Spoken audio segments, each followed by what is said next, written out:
Welcome back to the iHealth channel, iHealth Radio, the Nutritious channel, the Fit and Fab channel, the whole network. Today, we're going to have a feast with my guest. We're going to talk health, fitness, wellness, functional medicine, you name it. It's important. It's a topic that we have to keep talking about, especially in these days where nutrition, food, health is really going south, and some parts of the world worse than others.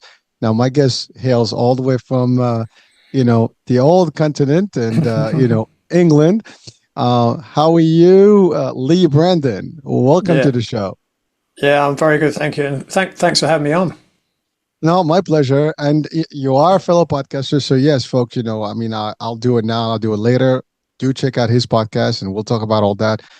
Great content stuff, that you would probably benefit from besides this episode here. So Leigh, let's take us through your journey, because you've had your own, live journey that got you into this world, and you mix in the health, the fitness, the wellness, the whole thing, functional medicine.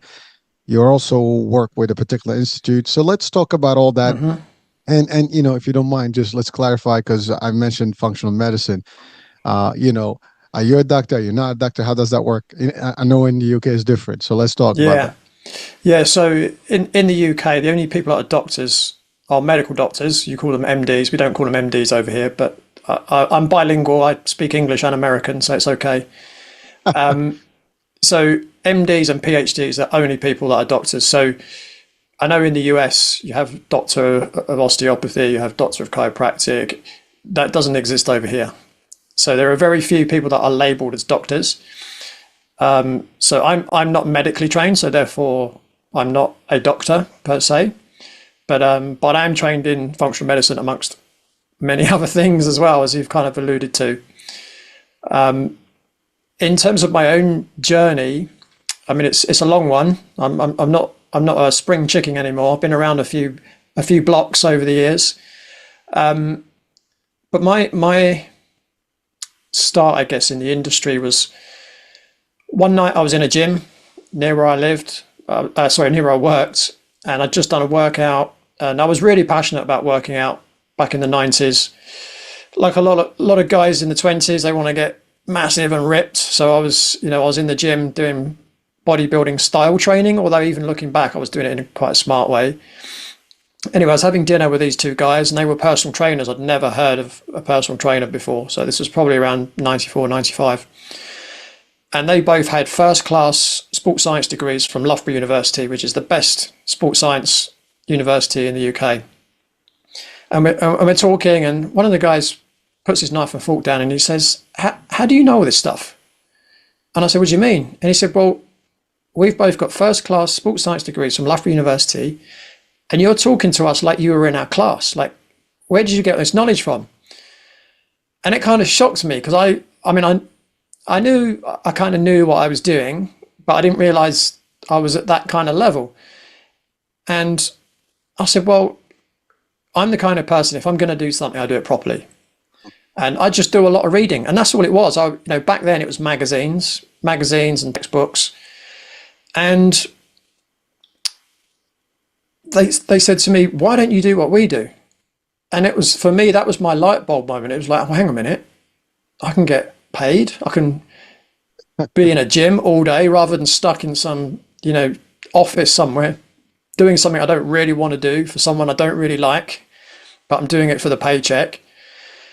So that was the start of my journey. And I initially trained with the American College of Sports Medicine, became a personal trainer. I started in 96, did that for the next 5 years. I lived in Australia for 1 year as well, where I was working as a trainer. And the interesting thing is, back to the mid 90s, when I was reading a lot of stuff and I was reading a lot of bodybuilding magazines, one of the magazines I used to read was called Muscle Media 2000. And there was a guy it used to write for them called Paul CHEK. And I used to love his articles. Like, back in the old days, you used to get a magazine once a month, and it used to come through your door in the morning, and it hit you. And I would literally be waiting for this thing to arrive, because I just loved reading it. And there was other guys as well that really I really kind of resonated with. Charles Poliquin was one. There's another guy called Charles Staley. Mike Mentzer was another one. But this guy, Paul CHEK, was the guy that really stood out for me. It was just so different. And, I'd learn from him. I'd try stuff in the gym and it was working. And as in my time as a personal trainer, a lot of my clients did really well, but some of them didn't. And some of them would get injuries and I wouldn't have a clue what to do with them. So in the back of my mind, even though I was still constantly learning, I was still thinking, I'm not really learning what I really need to know. There's something out there that I need to know. Well, in 2000, Paul CHEK came to the UK and he started teaching his courses in the UK. And I thought, wow, that's interesting. And by this time, I was teaching for the American College of Sports Medicine in the UK. I thought, that's really interesting. I'm going to look into this. So I looked into his courses and I looked at the price and I went, oh, okay. That was a challenge because they're not the cheapest courses in the world. So I thought, I really want to do those courses. Anyway, I introduced another guy to the teachings of Paul CHEK, and then I didn't see him for 6 months. There's another guy who taught for the American College of Sports Medicine. And when we met up, he said, oh, yeah, those CHEK courses are great. I went and did one. And I was like, what do you mean you did one? And he said, yeah, I just stuck it on my credit card and did the course. He said, oh, you should do it. It's amazing. So I did my first course in 2001. And that was really the start of a journey of 5.5 years of studying with Paul CHEK at the CHEK Institute. And I learned so much, and it was just what I was looking for. I now became a specialist in treating people with lower back injuries, and I would get people coming to me with histories so long, and they'd been to see this specialist and that specialist, they had this surgery, and they'd done this and they'd done that. And I was doing an assessment on them, giving them an exercise program, stretches, maybe some changes to their diet. And within weeks or even a few months, their back pain had completely gone and they were back to normal. And I was thinking, wow, this stuff really works. So with the CHEK Institute, I learned a lot about exercise, a lot about posture, a lot about core stability, a lot about nutrition, about lifestyle, and how all these things interact. So that led me up until 2007. And then, you do all that training and you say, there's still things missing. So then I trained in sports massage therapy. I trained in strength and conditioning, and that was great. And then one of my friends who I used to work with, he was a sports massage therapist. I used to refer my clients to him before I studied sports massage therapy. And then I thought, right, let me get trained in that. I won't have to refer my clients to him to get sports massage. I'll be able to do it myself. So as I'm learning to do it, he's learning to do something else called active release techniques. And he starts practicing on me, and I'm thinking, oh my God, this stuff's amazing. This is so much better than sports massage, even though I think sports massage is amazing. This is like, what we'd say in the UK, this is different gravy, right? And so I finished my sports massage diploma. I'd spent how many thousands of pounds on that, worked really hard. It was a postgraduate diploma, so I only had 6 months to do what was really a 9-month diploma, on top of a very busy client base at the time. And I graduated from sports massage college, and I kept on referring my clients to my friend who had now studied active release techniques because it was so much better. And I thought, now I've got to learn active release techniques. So then I started learning that in about 2013. And I've also studied a number of energy medicine techniques as well, or systems. But it was 2007, 2008 that I studied functional medicine. So I graduated from what's called FDN, Functional Diagnostic Nutrition, in 2008. And I've been basically culminating all of those into one kind of one-stop shop holistic package for anyone that wants to overcome any kind of health challenge or optimize performance in any way. So that, in a very small nutshell, is my kind of academic and professional story. My personal story, I guess, goes back to when I was 13 and I got severe cystic acne. And I went to my doctor and he gave me creams and cleansers and antibiotics, and none of it worked. In fact, it made it worse. And over the next 18 years, he didn't offer me anything different. So I just kept using it, hoping that it would work, or at least I thought if I stopped using this stuff, it would just get worse. So that went on for 18 years. And, severe acne can be very debilitating at, mental, emotional level. It destroys your confidence, destroys your self-esteem. It's not exactly great for, meeting, females. It's not, doesn't give you the best confidence for that. So again, it was interesting because when Paul CHEK first came to the UK in the year 2000, he did a lecture and he was talking about how what foods you eat affects your skin, and how what foods you eat affects your hormones, and how your hormones affect your skin. And he talks about food sensitivities. And I had all these light bulbs going off, because in all the time I'd been going to see my doctor to help me with my acne, he was asked on a number of occasions, is it something that I'm eating that's causing my acne? And the doctor was like, no. Diet and acne, there's absolutely no link whatsoever. But anyway, Paul CHEK speaking, I'm thinking, hang on, there's all these light bulbs going off. So I went back home after this conference and I went to see this guy locally to me. He ran loads of tests and he sat me down and he said, look, you need to stop taking the antibiotics. And at first I thought, hang on, my acne is going to get a lot worse if I stop, right? Not that that was a correct assumption, but that was what I was thinking at the time. And he said, look, you've got a candida overgrowth, so a fungal infection. And he held up a piece of paper and he said, and you're intolerant to all these foods. And it was a long list of foods. So he said, look, these are the foods that you can eat.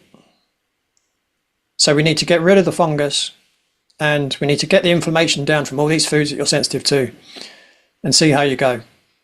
Well, I went home and I cleared my cupboards out immediately, went to the supermarket, restocked that evening, and 2 weeks later, my skin was clear. After 18 years of suffering and heartache and everything else. And after being told acne's got nothing to do with your diet. So, so that was kind of, I guess, my first story, really. Although I could go even further back, but we'd be here all day. But, I'm very sporty. I've always been very sporty. Played a lot of soccer as a kid, cricket, which I know you're not that familiar with in the US, but that was probably my main sport. At the age of 33, I hadn't done any competitive sport for quite a while, and I thought I want to get back. So I decided to go back to playing tennis. I played it quite a lot as a kid, but I had to choose at a certain age between cricket and tennis. So for the last 21 years, I've been playing tennis competitively. So I've come across a few little niggly injuries here and there. So I've had supraspinatus tendinosis, which is an injury in the shoulder. I've had a minor anterior cruciate ligament sprain. I say it's minor. I mean, it's painful, but it's nothing like a full kind of rupture of the ligament. And I had a complete herniation of my L4-5 disc in my lumbar spine, which took 22 months to rehabilitate. Oh my God. So now, when I look back, every single one of those was a blessing, right? As a practitioner, I can now help people with those injuries, not just with the textbook knowledge or the classroom knowledge that I've learned over the years, but I've been there and lived it myself. And there's nothing like going through the experience, right? It's like you can't learn to be a surgeon from a textbook, right? You've got to actually, at some point, you've got to do surgery on someone, or you can't be a good airline pilot by reading a book. You've got to actually fly a plane, right? So, so I went through those injuries, and it gave me a really good insight into what people are going through when they're coming to me with all these problems. Now, the other thing that was an issue as well for me that I didn't even realize, and this is linked to my acne for sure, was that for the first 30 years of my life, I was constipated. I didn't know because I had a bowel movement every day. Now, some people might say, well, what do you mean? Well, and again, I'm sorry if this is too much information for people, but this is important. Like your bowel movements are very important when it comes to your health. So I would have a bowel movement every day, but it would take 30 minutes to complete, right? And again, maybe too much information, but they weren't pleasant smelling, okay? Several times in London, buildings were evacuated after I went to the toilet. It was, it was like that, right? So, so what was interesting when I started to really study nutrition at a deep level and I started to change my diet, I realized what a normal bowel movement was like. Now, interestingly, someone with constipation is far more likely to have acne, because if you've got constipation, you're not clearing toxins out of the body, and toxins can play a role in development of acne. Now, it could be a lot more complicated than that as well. But so with my history of sporting injuries, gut issues, skin issues, that's the kind of people I like to work with now. And that's kind of where I focus my efforts. And those subjects are really what I speak about on my Radical Health Rebel podcast. Because I've been through the experience myself, I know what it's like. I know how horrible it seems. So it really lights me up to help people that are going through those same problems. You've covered so much stuff. I don't even know where to start, man. But it's all good stuff. So I'm just gonna, kind of break it down a little bit, because there's so much stuff that we can really take from this first piece of the discussion. One, just the element of your background. I think that is for our audiences, at least those that are. Doesn't matter what world you're in. Doesn't matter what you want to do. If you want to be good at something, you want to take everything that complements it. And in your case, you were in that world of, help and physical training and stuff, but you did not just settle for the one certification or anything. You were always looking to get more and more and more, and which gives you more complete, knowledge base and the ability to better your clients. And so that's an important message just I wanted to isolate from your discussion, because sometimes people, they just get a certification. Okay, I'm good. I'm a trainer, quite good, and that's about it. But there's so many variations, and you've covered quite a bit. And I'm going to ask you a few questions about those specialties, just like how, because for example, you said, about the active, what do you call it? Active. Active release techniques. Active release. So if you can just, maybe expand on that in a minute. But so that's an important message right now to our people, and audiences. The other thing that you've talked about is, how people injure themselves at all times by, working out. And that is pretty common. I think, especially the younger we are, the worse we get at it, because we think we're invincible, we're tough, your body feels strong, and you keep doing things maybe the wrong way, and yes, your body may not complain right away, but when it does, it's going to be a disaster. And so that's another thing that I wanted to address, which it is important to always have someone to guide you if you don't know, and or check, because you will hurt yourself. Even yourself, you stated, that as you play tennis, cricket, and all these things, you did get injuries. And those things can be, problematic over the years. I mean, at least it took a couple of years to just get one thing fixed, right? So it's pain is not something that's easy to handle, and yet we are almost exposed to pain all the time by the things we do. And when you're an active, person, there is a very high chance that you're going to do something that's going to hurt you. And back pain, you mentioned back pain.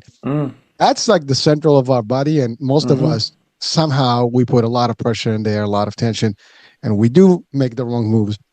Listen, I've been in martial arts, I've trained all my life, and I can tell you, I've hurt my back a few times. So I know my knees, my elbows, my shoulders, and it is not simple when you have these pains and you need to get, and now mind you that you're an expert at training all stuff, yet you still get, the injuries. So imagine someone who is not. So that's a pretty interesting thing. The other thing that I just wanted to go back is that just like how amazing are the systems in terms of the knowledge base and stuff, like the US versus, UK. And you've been here, you've gone around the world, but yet it's a whole different way of approaching education and, training concepts and so on and so forth. So, but which because we're a worldwide show, there are so many variations of how you can get your information and how you get it. There's not one, it's not a cookie cutter concept here in particular in the world. So we have different, modalities, systems, formats. And yes, I mean, in the US, we think we have the best system, whatever. You go to UK, it's different. You go to Australia, it's different. You go every part of the world. Some of it is similar, but there's differences. And for our audiences, with today's technology, I think, it's a lot. I mean, look, you're in the UK and you're servicing people around the world with your work today and the things that you do. So it's an important piece that we need to know that now we're not limited geographically. So which means we can have access to more information, different Mm. information. That's a big message also for people, because sometimes we get caught. Oh, what am I going to do? What am I going to my services? And we kind of limit because we may have a trust issue, like we don't trust everybody else's medicine. We just trust ourselves, ours here. And that's a pretty common mistake, I think, that's available, because there's medicine all over the world. There's techniques all over the world. There's different things that we can approach that can make us different. So if we can't find a fix one way, there's got to be a solution somewhere else. And you've discovered it yourself. And we're going to talk deeper on the acne piece, because that's actually the second part of the show. And then the concept of how you've completed the holistic approach with nutrition and the fitness piece, the training, all of it. That's an important thing too. It is a round concept where you cannot have one thing versus the other. You have to have it all. And health. I mean, again, this is a health wellness radio. And by the way, no shame in the game. Your description of the bowel movement stuff is completely appropriate here. Just because you're right. I mean, we can't hide things that are real, and people need to know what that means to them. You said it. You had bowel movement, but what kind of bowel movement? Is it the right way, or is it the hard way? Is there a sign of something that is not right? And people will not know the difference. As you said, I'm going, so I'm good.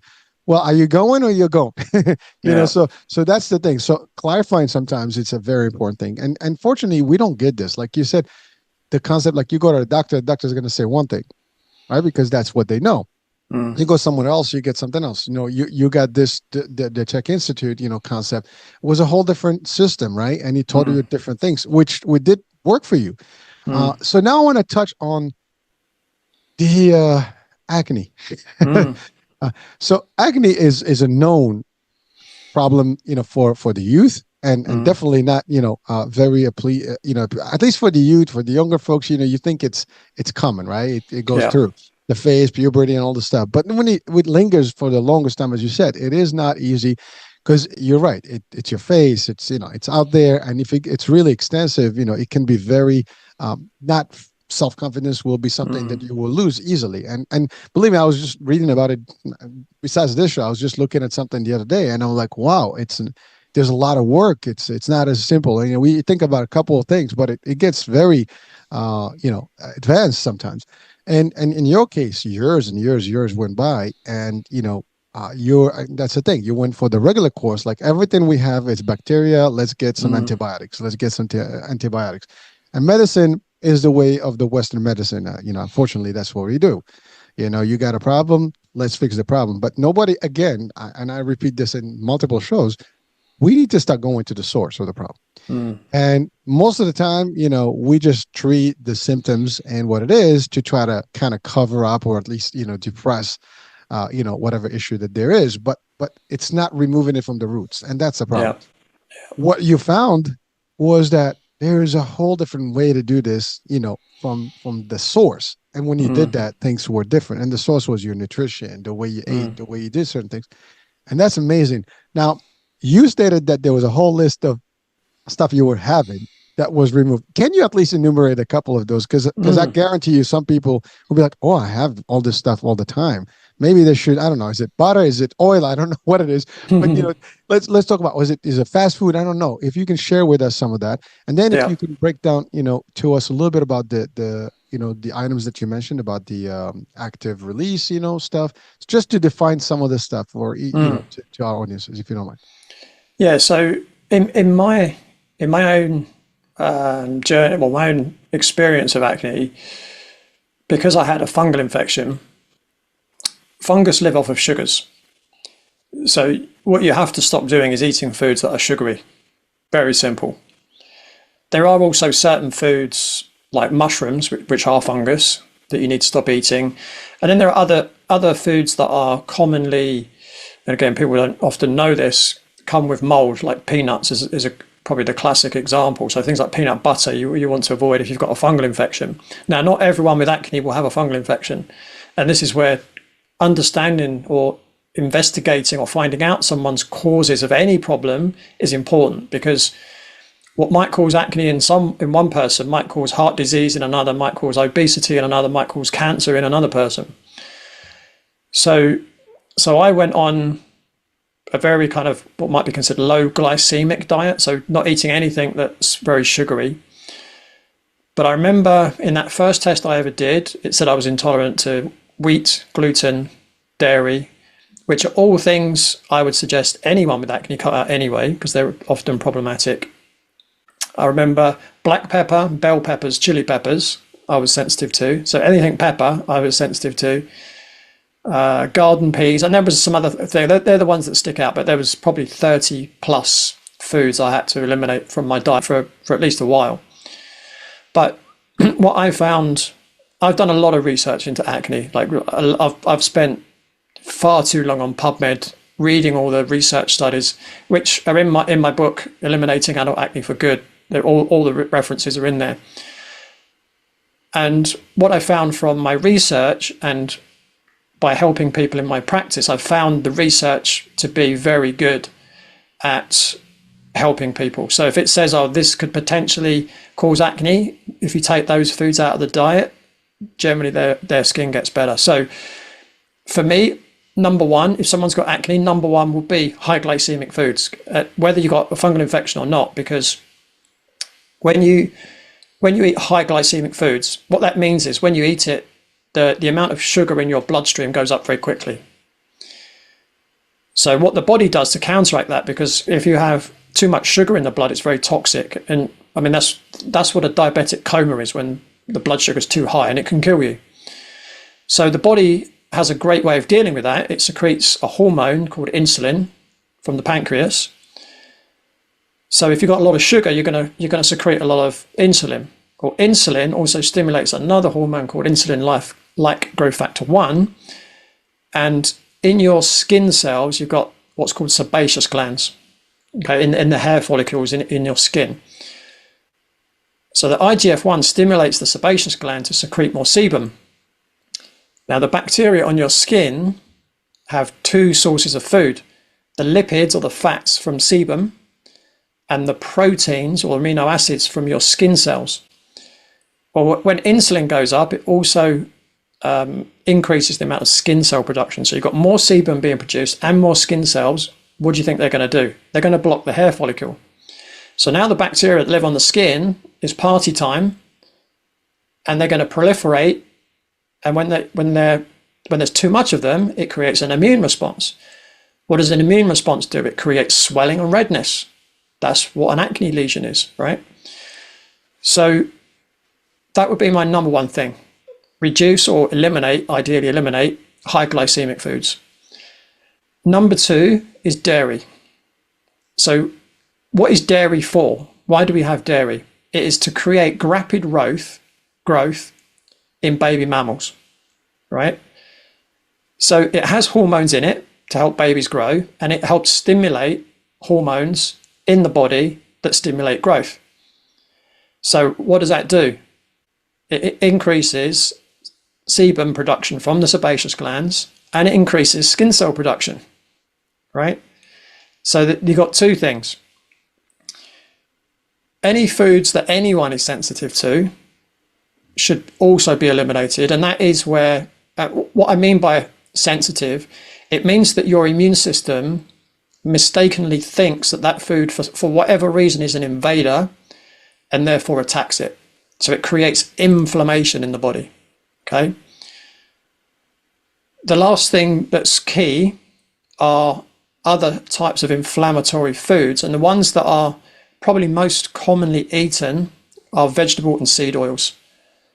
So that's like your canola, your rapeseed oil, soybean oil, safflower oil, things like that create a lot of inflammation in the body, because if you've got acne, you want to try and reduce the amount of inflammation, not increase it. So high glycemic foods, dairy, foods that your body's sensitive to, and vegetable and seed oils are what I would say are the main recommendations for changing your diet if you want clear skin. Well, hold on. I mean, Lee, you just told everybody to stop eating everything that's out there. Well, I'm just being facetious about it, but the Mm, fact is that's what today's diet is about, right? mm, Everybody's you're eating right. everything out there is Mm, sweet to day. I mean, dairy is part of life now. The sweet or glycemic, everything has sugars and more sugars. Even the drinks have sugars. I mean, all the beverages pretty much have some level of sugars other than water, and even water sometimes you can get it with sugar if you get a vitamin water or something, right? Those, mm, but the fact is, it is very, it's the intake that we have today is just mm, unbelievable high level of sugars, and the way you're breaking it down, I mean, it's scientifically, based, right? It's really, you use one thing, it's going to have something, and the body's going to react to it, and therefore you're going to have problematic stuff, whether it's your mm, diabetes, whether it's your acne and mm, stuff like that, and inflammation in the body. You also talked about the biggest piece, which is the oils. Now, mm, today, fried food is a big thing, right? Everything you go out there. And you mentioned all the oils, like the vegetable oils, the canola oils, the flour and sunflower seeds. Those are the oils that we have in common markets. That's what people cook with. That's what people yeah. fry things with, and they're all inflammatory. And anyone that's watching, or at least there is an actual campaign going on right now, especially on social media. There's quite a bit of awareness that I'd say Mm, about nutrition. And I mean, we are on the nutrition channel, the iHealth channel, iHealth Radio. So this is, for us, is the standard. But there is like, there's a huge wave right now. I mean, there's some key people that are out there really just exposing all these products and things like that, and they're corroborated with quite a bit of medical and specialists and naturopaths and mm, dietitians. But the fact of the matter, it's real, folks. If you're watching and listening, this is what you need to have in your life. As a matter of fact, believe it or not, I just put an AI reel. I do these little things about like top 10 foods that you cannot eat, and what you mm, mentioned is already it's on that list. And so all your mm, processed food, all these things that you mentioned, sugary stuff, the snacks, the packaged food with the preservatives, all that stuff is bad for you. And the body, as you said, is going to take the stand of like, there's foreign stuff in my body, I need to fight it. So those soldiers come up there and start working, and now your body is that's where we're. It's funny, I had a specialist talk about autoimmune disease, and mm, really what it is, I think, and he mentioned, like, most of us have some sort of autoimmune disease because of our body reacting to things that are mm, not appealing, which we're not supposed to have as a traditional diet. I mean, mm, historically, these problems were not, you know, relevant. If you look back in a mm, century ago, absolutely. these things are today's age, because we have. I mean, you go to a supermarket now, everything is flavored, everything is sugar or salt, and or oily based, and that's all there is. There is no real nutrient stuff that you can find. I mean, there is, but you got to be selective.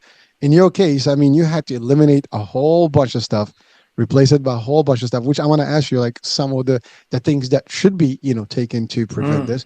Now, you mentioned the book. And can you beat me to it? I mean, I see it on your shelf there, and really, that's what you wrote the book to help people get through this dilemma of acne. And Mm, acne is, by the way, worldwide, everywhere, and it's happening. And you're right, it is a big thing. And I this is the first time actually we're having literally someone to talk about it, on the show. But you don't hear quite a bit of discussions about it. It's like, mm, it's just another problem, that a skin problem, right? But it is deeper than just a skin problem. mm, It can also be a mental health problem. It can be a lot of things, right? It can cause a lot of depression and anxiety on people and so on. So it has big effects, which I believe that you've addressed in your book, from the source, the remedies, and the impact on the remedies. And that's really a great thing to know. Now, what are the solutions for someone besides the food, mm, to keep a healthier, you know, gut? Because you mentioned the gut, and I think that's where mhm, it's happening. I mean, we know that today, the gut is where a lot of our immune system is based, and if your gut is not healthy, your hormones are not working, and everything mhm, else gets, so because remember, you talked about the antibiotics, which destroys the gut, right? And all the stuff that we're thinking it's working for us is really working against us. So let's mhm, let's explain a little bit that, in terms of your experience. mm. Yeah. So in my book, chapters 3 to 9 are a process. They're a step by step process. So when I wrote the book, I wrote the book because not everyone can afford to come and see someone like me. Like, I was getting a lot of people contacting me saying, "Oh, I've got terrible skin. I really want you to help me." And I said, what job do you do? "Oh, I'm a bellboy in a hotel." I'm like, okay, you know, probably not going to be able to afford what I'm doing, And I felt like I was letting people down because, I've only got a certain number of hours in a day to help people. So I can't start discounting, right? And I thought, how do I help these people? And I thought, why don't I just put it all in a book, step by step? Everything that I know that I've suggested people do, and they've done it, and it's helped them get rid of acne. What's the most important thing? Okay, let's get that done first. What's the next most important thing? So when I say important, what's most likely to get the job done? So I start with the most important things, and I go all the way down to chapter 9, which is what you do with your skin, which for me is the least important thing to do with acne, is to think about doing stuff with your skin, like cleansing it and whatever else. So the first thing I get people to do is to actually work on their mindset. And the reason I get them to work on their mindset is because if your mind isn't in the right place, us as humans, we don't like change. As much as people might admit that they do, oftentimes they don't. And what I get people to do is to understand that, this is real life that you're living in. And when you go on a journey, it's hardly ever a straightforward journey to the summit. There's going to be bumps in the road. There's going to be peaks and troughs, right? Because I've seen people hit those obstacles and then go, "Oh, well, that's it. I can't do it." Or it doesn't work, right? They give up. They throw the towel in. So I thought, I need to put something in the book that bulletproofs someone's mindset so they can actually put into practice the things that are coming up next in the book, right? Because if they throw the towel in, it's not going to work. So I go through a number of steps in the mindset chapter to really get them to understand what they want to achieve and their why. Why do they want to achieve it? Because you can say, "Oh yeah, I want clear skin." That's not going to motivate you. Understanding why you want clear skin, understanding why or how your life is going to be better when you've got clear skin. How is it going to make a difference to you? When you understand your why, when you're going through a hard time, you just need to focus on your why. And that helps you re-motivate yourself. Another thing in that chapter as well, towards the end of that chapter, listen, I've been coaching people for 28 years. I've heard a lot of obstacles, let's call them. I was going to call them excuses, but obstacles. And so what I ask people to do is to write down any potential obstacle that people think they might come up against. And I actually list a lot of them that I've heard myself. And then if you can list the potential obstacle off straight away, even before you get to the obstacle, write down the solution to overcome it, even before you get there. Because I'll give you an example. One client once said to me, "Oh, I couldn't eat properly that day because we had a meeting at work and they supplied the food and it was just sandwiches." I thought, okay, that's an interesting mindset. So I said to them, "So what could you have done differently?" "Nothing. I was called into a meeting." I said, "Okay, do you have like healthy places you can buy food near where you work?" Yeah." "Okay, could you have done that?" "Oh yeah, I guess." "Could you have cooked your own food and taken it into work with you that day?" "Oh, yeah, I could have done." Right? So if you knew that in advance, right, then you can just smooth out those obstacles, and then you can just keep going. And again, there's lots of examples in the book. So once people have got their mindset right, now the journey really starts. Chapter 4 is on diet. And I call it the acne elimination diet, but it's actually several things all put together. And what I haven't mentioned yet is that I also teach people how to work out what foods are right for them as an individual. We're all different, right? If you're from, if your parents or your ancestry are from Siberia, you're probably not going to do very well on a high plant-based diet, because your ancestors wouldn't have had access to plants for most of the year. If your family's from, India, you probably won't do that well on a high animal-based diet, because that's not what your ancestors would have eaten. That's not how your body's evolved, right? So that's another aspect to it. The next chapter, I look at sleep, rest, and de-stressing, because the more I look at acne, the more I realize whatever type of acne, and I don't really like it when people talk about types of acne, whichever type you've got, it's all hormone related to some degree or another. All right, I've mentioned insulin and IGF-1, but testosterone can cause acne. We know that. Dehydrotestosterone can cause it. Estrogen dominance can cause it. Cortisol can cause it. And even when you're looking at the hormonal system, you can't look at one hormone on its own. It's a balance. You've got to look at the whole hormonal system. And what affects our hormones? Well, what you eat, what you drink, when you go to bed, the quality of your sleep, how much rest have you got, how stressed are you, what are your timings of going to bed and waking up, because your hormonal system is tied into sunrise and sundown. So that's the next important aspect for me. Next is balancing the gut microbiome. So that's an important aspect. And just to add on from what you were saying, you were absolutely right. You know, the microbes in our gut play a big role in the production of hormones, right? So that's one aspect. If you've got, let's call it bad microbes, to keep it simple, they often release toxins. Now, why can toxins be an issue with acne? Well, a few reasons, actually. The first one being that your skin is the largest organ of detoxification in the human body. So if your other organs of detoxification are overloaded, your toxins might try and get out of the body through the skin. That can cause a skin issue.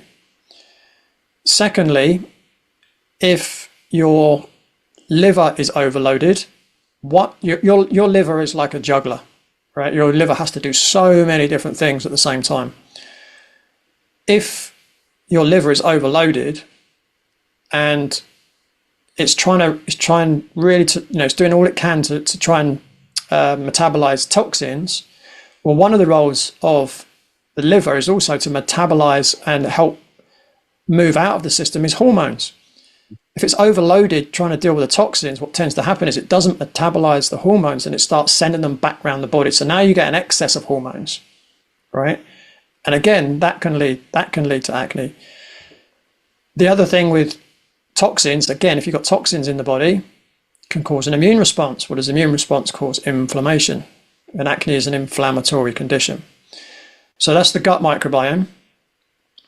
The next thing I get people to look at is to identify, and I teach people how to do this, to identify what toxins are they being exposed to in their environment, right? Because again, we understand now why toxins are so important. So looking at things like the water that you drink or bathe in or cook with, as an example, what personal care products are you using? All these kind of things. And I'm teaching people what better options would be. So in some instances, it might be, right, that's got to be eliminated, right? In some instances, it might be a case of, okay, so you need to swap this for something like this, right? So again, another example. When I was a teenager, I had a mouthful of mercury amalgam fillings, right? Mm-hmm. Highly toxic, right? Every time you chew, every time you have a hot drink, it's releasing mercury vapor into your body. So in the years after I changed my diet, that was another thing that I was doing to help reduce my toxic load. Once I removed those, then I started doing the next stage that I teach people is how to get the toxins that are stored in your cells out of the body. So I had to go through a series of what we call heavy metal cleanses. And I teach people how to cleanse the gut, how to cleanse the liver, how to do skin cleanses. And that is the final, what I call the cherry on top of the cake, right? Once you've cleaned the inside, the only bit left to clean, and it probably won't need much by this point, is actually what you do on the skin. So again, there are a series of cleanses that you can do on like a weekly or monthly basis to help keep the skin really clear as well. And I do give my advice on kind of daily stuff, but it can be very individual as well in terms of, people's preferences, and what works for one person might not work for another person. So now I've told you all that, people don't really need to read the book. Oh no, no. I think you've given us the highlights, and Yeah. I mean, the book will be your guide. I mean, it will be like where you go for reference. This is what you do. This Yeah. is how you do it, and so on and so forth. So thank you so much. Well, there's a few things you touch on right now. I mean, and they're all powerful because, and again, if anyone is interested in better health and wellness, these are the facts, and you need to. If you don't combine all these things together, you're not going to get the best optimum health and vitality that you're looking for, right? So one, you talked about the mindset, right? It all starts with the mindset. If you're not interested in anything, you're not going to find the will and take the action that's necessary. You'll find every excuse, as you said, not to do it. You're right. The example you gave was very simple. You could have not eaten that hour and just wait until the end of the day and eat a healthier meal. So and by the way, we're human, folks. I mean, we're not robots. We know that we all crave. We all have weakness, moments, and yeah, sometimes we cheat. But if you're really determined to have a better health and stuff, you got to do what it takes, and it's not easy. We know, especially if you get at a certain point of health issues, it's a little hard to start like really revamping, and it's a lot of work. It's painful. And you just got to get through that first phase. Once you get to a certain point and you start seeing the results, you're going to be like, oh, this is cool. This is great. I don't want to go back to that life. Trust me, I've been there myself. I hit a point where I had a lot of weight issues and stuff like that because I let myself go for just a few months. And it took 2 years to get back to what I needed to be. That's how far it takes. And that's with a lot of working out, a lot of diet, and a lot of watching, a lot of stuff. So it takes time to get, into shape. So might as well get away from that, and if you can't prevent it up front. The other one you talked about is that, to cleanse the body, right? And you talked about detoxification, how the body works. I mean, the liver is the hub, right, for detox. But you're right. There's other places. The skin, can clear things out. But here's the thing. One thing that we have today in society, for example, and everybody uses it, is alcohol. Everybody drinks. Yeah. Now that's talking about glycemic. There's sugar there. There's all stuff. It does take a toll on your liver. If you're not, the factory is not working, the body is not going to function well, and so everything else. You talked about all these things that affect the gut and the hormones, and different hormones actually regulate different things. They all can get messed up. That's a problem. So all these things are important. You talk about sleep. Now, most people, I just literally, there's a show that's going to release, tomorrow or even today, actually. It's about sleep, and the importance of sleep, how to do it, how many hours, when do you really sleep, what to do before sleep. And so it's a big deal. And we tend to, like, even when you hear all the motivation discussions, things like there's the success people, they sleep less. Maybe that may work, but is it healthy? That's two different things. I mean, sometimes we in the quest for success, we deprive ourselves from health, and then eventually success is not going to last with you if your health is deprived, and from your body, right? So if your health goes away, your success may go away too, because you're not going to be able to sustain, right?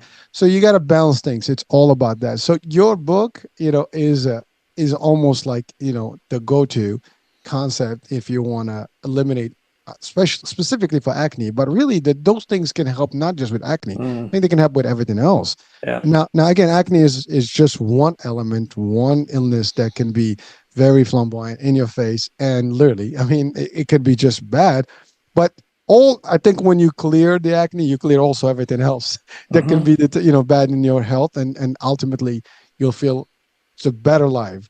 And so that's important. So thank you for doing the work. And I love what you said about, I mean, seeking help for a specialist is always costly. Yeah. But you put it together in a very, simple book where people can get the guidance and still have access to you if they needed more access to you, but at least they give them something to work with. And that's actually a great thing. I think you also do some of this stuff through your podcast, if I'm not mistaken, right? The Radical, what is it called? Yeah, I've actually got 2 podcasts. Oh, there you go. Tell us more, baby. Tell us more. Yeah, so I've got the Radical Health Rebel podcast. So that's been going a couple of years now. So on that, I talk about chronic health, chronic pain, gut health, and skin health.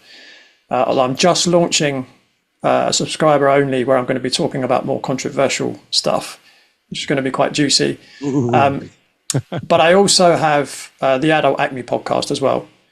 So that's been going about 2.5, 3 months. So I only brought that out when the book came out in November. So that's not been going too long. So I do cover those things, and some of the episodes that I do on acne on the Radical Health Rebel, they get broken down into smaller chunks, and they'll come out on the Adult Acne podcast as well.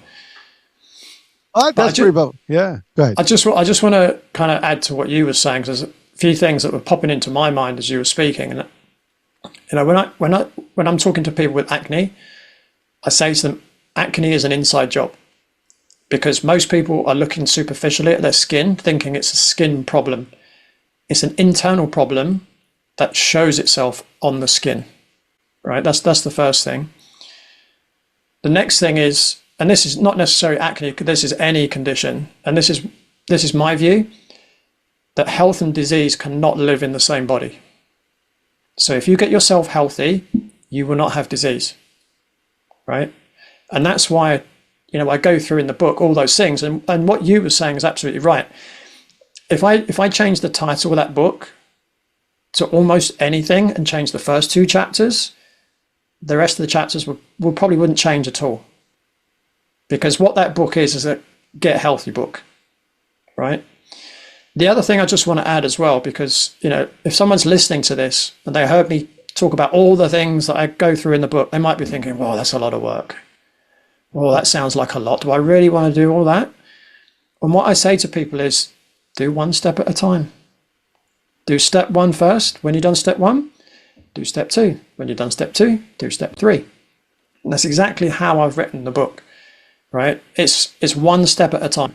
You don't have to do the whole thing, in one go. But what I would say is, a lot of people that have written to me after buying my book, they said, you know what? By the time I'd done the end of chapter 4, my skin was fine. I didn't need to do the other chapters. And I write back to them and say, that's absolutely fantastic. If you want to optimize your health, you can still do the other chapters, but you don't have to. If you've just done the mindset and the diet and your skin's completely clear for the first time in 30 years, fantastic. Well, it's amazing because you're right. It's a simple thing, one step at a time, and it's a rule for everything, right? It doesn't matter what path you want to go, whether it's a career path, whether it's life, relationship, and health is your ultimate thing, right? It's like that's health is wealth, right? One step at a time. That's the thing. People start thinking about if you look at a massive project, it starts with one strike, on the ground, right? A skyscraper is just one hit on the ground. You move the first soil and you build the foundation slowly but surely, and you build it up.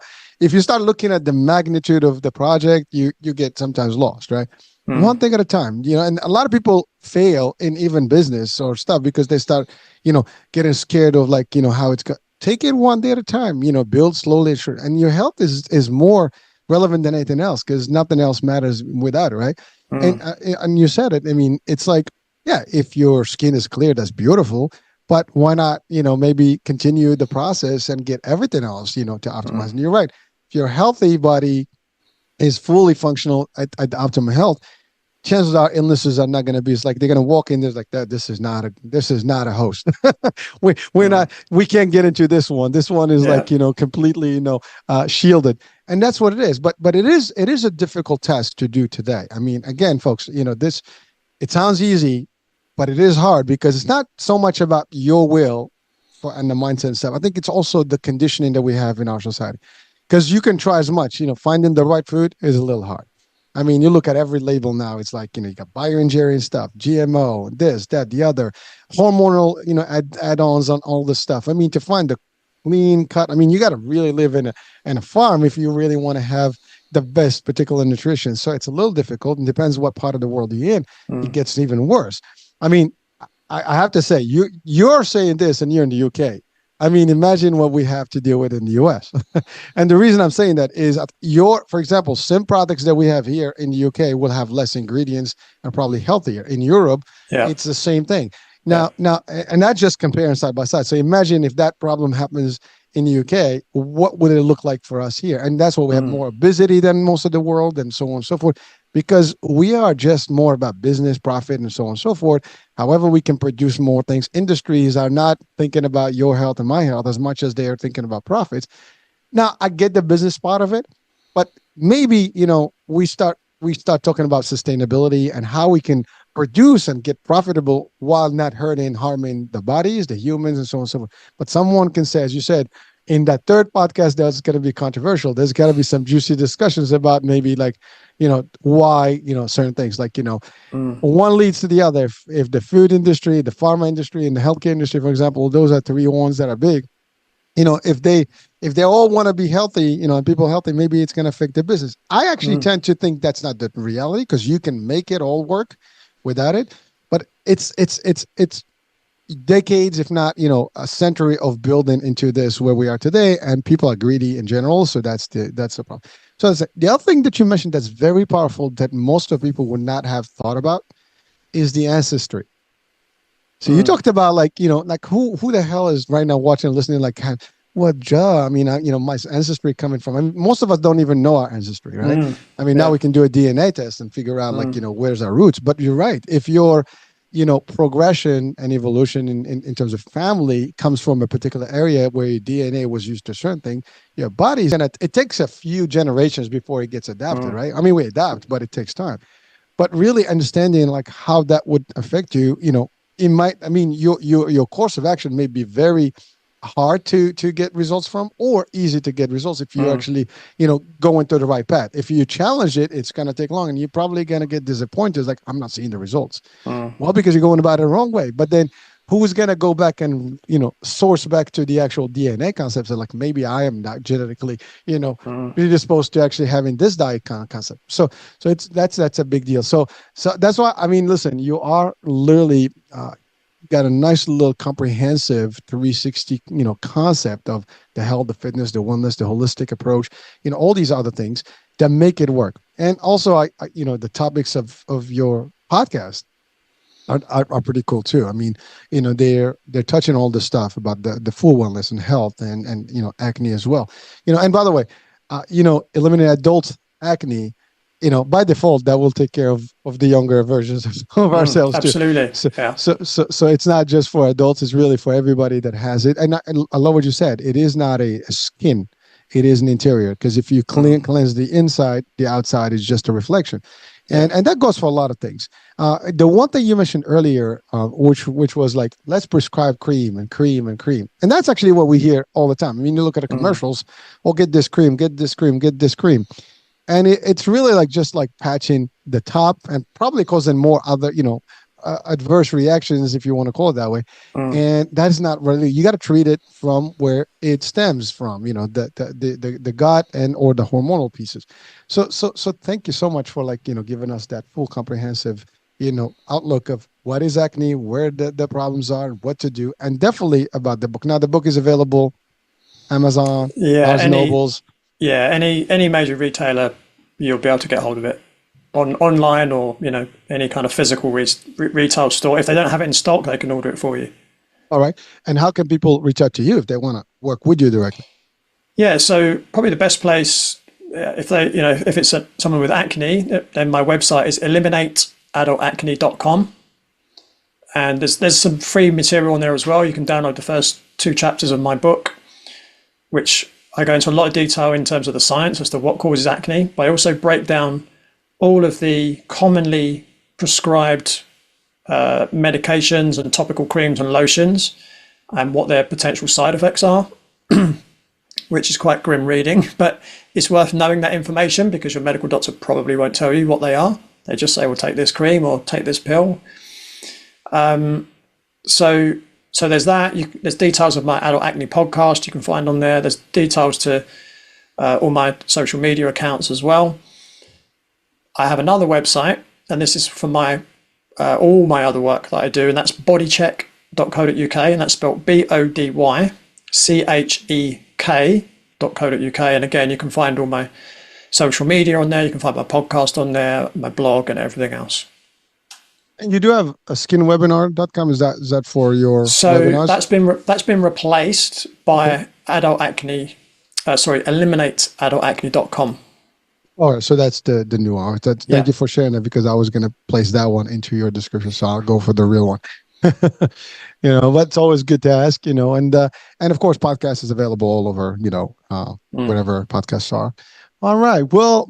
Listen, I think we're just about the top of the hour here. Leigh, thank you so much for so much information and really great stuff and a great story. And I just wanted to highlight something that you said that is so strong and powerful when you said that you cannot pilot a plane from a book or do surgery from a book. You've experienced some of these things yourself because a lot of people will Mm. say like, what do you have? What do you know? What makes you the expert? It's one thing to know that your credentials, but one thing to know that you were an actual customer of your own, Mm. work.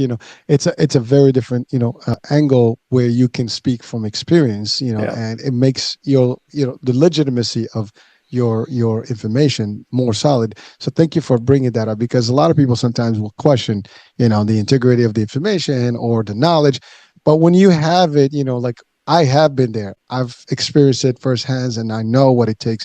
And I look at me. I mean, you look great. So, Mm. so something must have worked well for you, right? Yeah. So that's actually an important, piece for our audiences. Now, just before we close today's show, anything you want to leave our audiences with? Yeah. I think this is something that I tell a lot of acne sufferers, but it's probably relevant to anyone suffering from any condition. So what a lot of people with acne tend to do is they look for the magic bullet. They look for the pill, the topical cream, like I've said before. There's two major issues with that. One is those things normally come with side effects, right? Now, when I coach someone, the side effects are things like more energy, they lose weight, they sleep better, they get more confident, right? But when you're using toxic products, you generally don't get those kind of side effects. But probably the most important thing that I want to leave people with, if you treat the symptoms rather than the cause, the symptoms are like your engine warning light on your car dashboard. It's telling you there's something wrong with the engine. So what do you need to do in that situation? You need to take your car to a car mechanic who's going to fix the engine. Then next time you turn it on, there's no light on the dashboard, right? Because you know the engine's been fixed. But what most people do is they get a piece of black tape and they tape over the light on their dashboard and they think that everything's fine, right? That's what's, if you're taking a pharmaceutical or cream to get rid of the acne, that's, in this analogy, that's what you're doing. You're covering the light over, right? But what's going to happen in that analogy? You keep driving, the engine's going to completely blow at some point. Now, how does that relate to acne? Well, if you ignore the root cause and you just try and treat the symptoms, 20, 30, 40 years down the line, if you haven't treated those root causes, the problem you're going to get is potentially life-threatening. It could be diabetes, it could be dementia, Alzheimer's, heart disease, cancer, right? Acne is a blessing. Any symptom is a blessing. It's telling you something's not right, right? If you step on a nail, that's a blessing because the pain signal is telling you not to push further down because you're going to cause more damage, right?